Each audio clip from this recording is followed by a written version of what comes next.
Hello everyone, good morning. তোমরা সবাই কেমন আছো? আশা করি ভালো আছো। আমরাও ভালো আছি।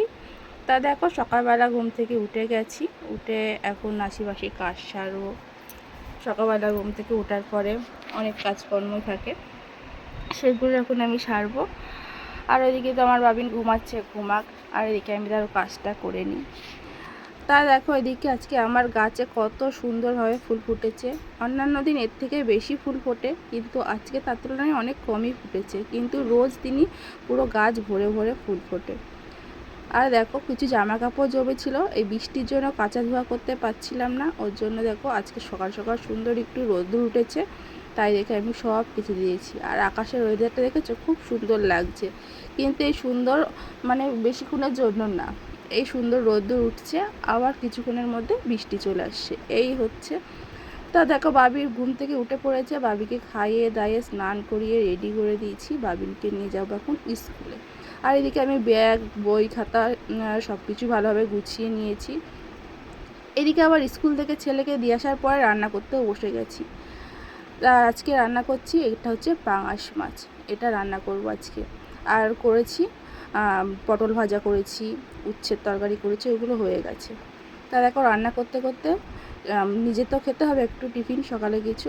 তা মাছ ভাজা দিয়ে একটু ভাত নিয়ে নিয়েছি, সেটাই খাবো।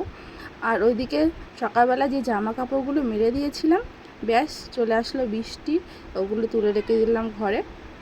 তা ভাবলাম খেয়ে নিয়ে পরে মেলে দেবো। রান্না বান্না কাজকর্ম সব কমপ্লিট করে আবার গিয়েছিলাম ছেলেকে স্কুলে আনতে। তা দেখো, ছেলেকে স্কুল থেকে নিয়ে চলে এসেছি। আমি ড্রেস চেঞ্জ করে নিয়েছি, ছেলেকে এখনও চেঞ্জ করানো হয়নি।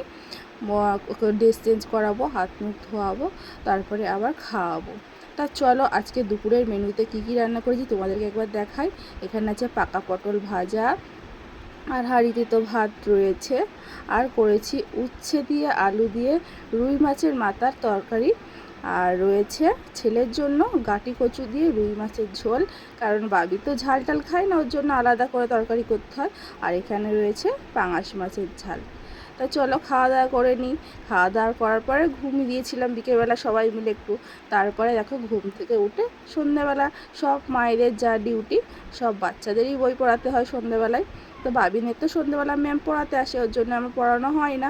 ম্যাম চলে যায়, তারপর আমি পড়াই। তা দেখো, আজকে ম্যামের ছুটি, ম্যাম আসেনি, তাই আমি ওকে একটু বই নিয়ে বসিয়েছি। আর সকালবেলা জামা কাপড় শুকিয়ে গেছিলো, আমি তো টাইম পাই না সকালে এগুলো ভাঁজ করার, স্কুল বাড়ি কাজকর্ম নিয়ে থাকি। তা সন্ধ্যেবেলা বসে বসে এগুলো ভাঁজ করি। তা চলো, টাটা।